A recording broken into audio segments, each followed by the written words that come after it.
Hello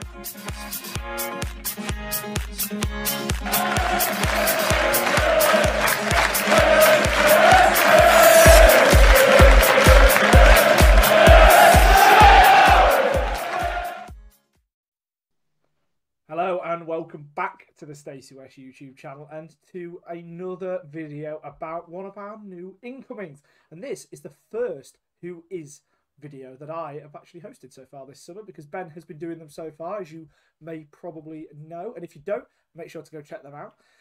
But today we're going to be talking about Rob Street, our new centre forward who signed for the club this week from Cheltenham Town. It was very much leaked over the weekend, which is quite rare for a Lincoln City signing.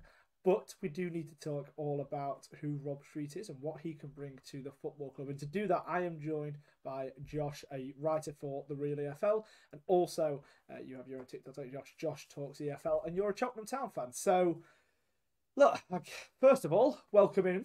How are you doing? Yeah, I'm all right, mate. Thank you for having me on. Thank you so much for joining me. I think I'm literally just going to ask the first question, which is the title of this video. Who is Rob Street? What are we getting here?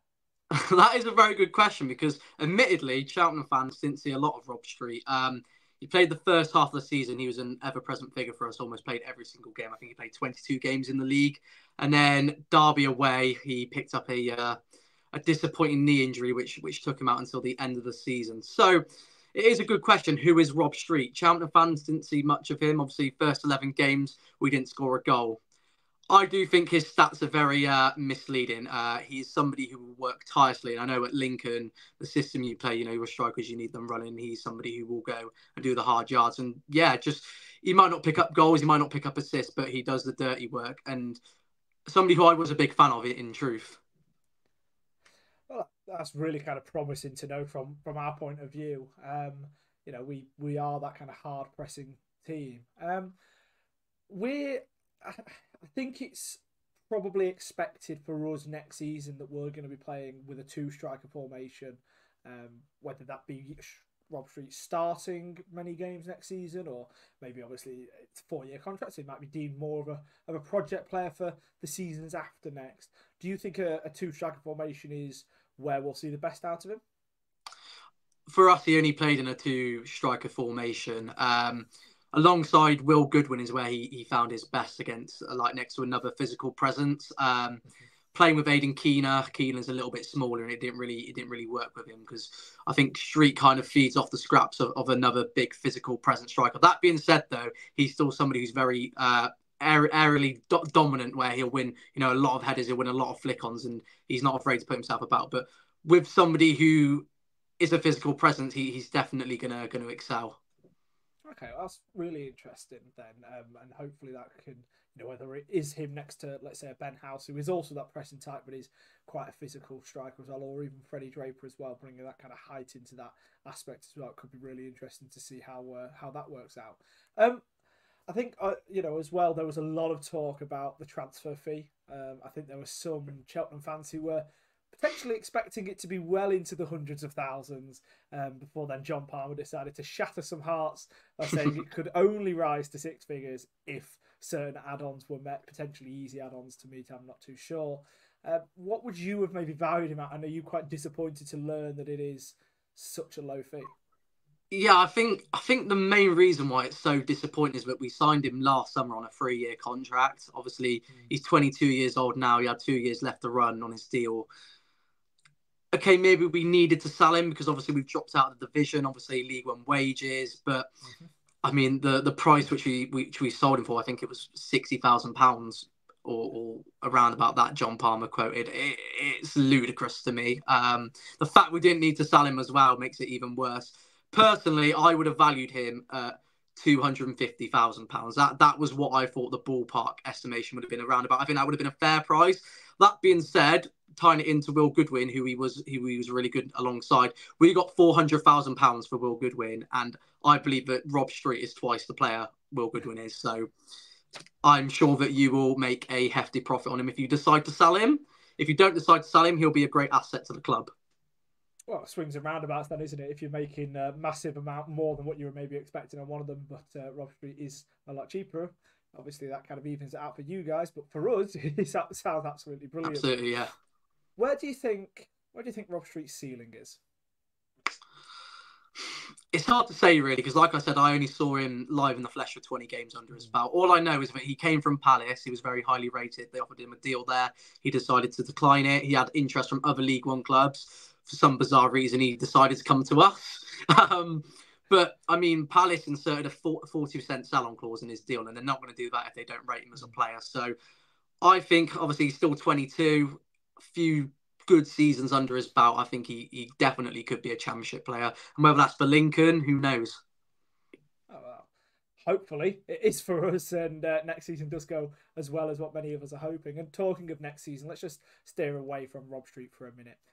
Talk to me about Cheltenham Town. Obviously, last season was a bit of a mixed bag. You know, the start was obviously rather difficult, and then things seemed to really pick up under Darrell Clarke, and there was probably a bit of a belief from other fans in League One that you could potentially stave off relegation, but obviously that didn't end up happening. So what do you think last season? You know, obviously you're not going to be happy about last season, but going into next campaign, what are your sort of aims? Where do you think you'll be?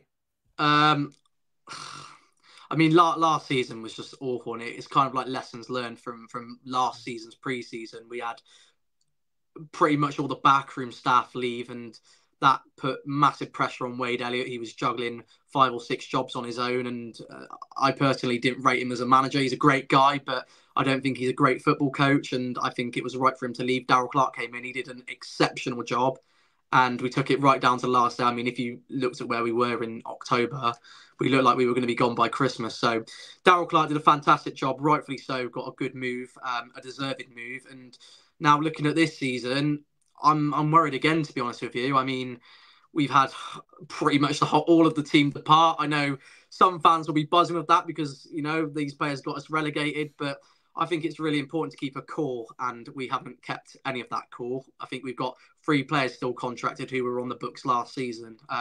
Brought in 5 or 6 new additions, people who are going into the latter stages of their career. So you could say it's experience, or you could say, you know, maybe it's a final legs, one last paycheck. I'm worried personally, but hey, we'll see. We'll see when the season comes around. Well, absolutely. I think it's kind of interesting that you say that, because I think as Lincoln fans, obviously we played you at the very end of September at Sincil Bank, and quite frankly, you were awful. You know, it was a 2-0 victory. You played that kind of diamond midfield formation for the first half an hour, and Lass Sorensen down the right hand side was just creating chance after chance, and he ended up getting 2 goals out of it. And then you just never really showed anything for the rest of the game. And then you kind of flip that on its head in, you know, the second to last game of the season, your last home game, our last away game. And for that one, although I didn't think you were great, you were a lot better than what you were back in September. So, you know, I'm not surprised to have seen it picked up, but I still felt that you were, you know, from an outside looking in, probably relegation worthy at that point. And obviously, you know, the table doesn't lie after 46 games, does it? So it'll be interesting to see where you do end up next season. Do you think Rob Street's going to be somebody that you're going to need to replace pretty quickly? It's hard to say, really, because under Flynn, I don't really know what Flynn's going to bring at the moment. So it's hard to say the way which we're going to play. All I will say is that it's always good to have somebody who is willing to put in the hard yards and, you know, defend from the front. So, yeah, it's going to be a massive loss for the football club. Obviously, your gain, our loss. But, yeah, I'm not sure on whether if it's a like-for-like replacement we need to bring in. But, yeah, he's definitely going to be a big loss nonetheless. Absolutely. And one final question then, and this is a big one for a lot of Lincoln City fans because, you know, quite frankly, we've been hit with a few attacking injuries over the last few seasons. The start of last year was very difficult in that attacking injury sort of situation. Rob Street, obviously, as we've said, was out for, you know, half of last season. First of all, are we expecting him to be absolutely fully fit and raring to go for this pre-season? And second of all, was that just a freak injury, or should we be worried that that's potentially something that could reoccur this year? Well, looking at his past games where he's played, Newport, he had half a season there on loan, no problem. Shrewsbury played 38 games in League One, no problems. I think it definitely can be considered a freak injury, but obviously if you're getting knocked out for 6 months on a knee injury, then there's obviously a chance of something reoccurring. As for whether he's ready and raring to go, obviously he's been out for a long time. Before he joined you, he was on grass for us. He was taking part in our pre-season run-in. Whether he's obviously been kicking a football around, I don't know. So time will tell on that front. But yeah, you've got somebody who's going to be a real asset to the club for sure. Well, look, that's really, really promising to hear. Maybe less promising from a Cheltenham Town point of view, but definitely a good thing for Lincoln City fans to hear. Thank you so much for watching. Thank you so much for joining me, Josh. Make sure to go and check out all of Josh's channels and make sure to like, comment, subscribe. You know all that stuff now. I say it every video, and I probably don't even need to now because you already know it.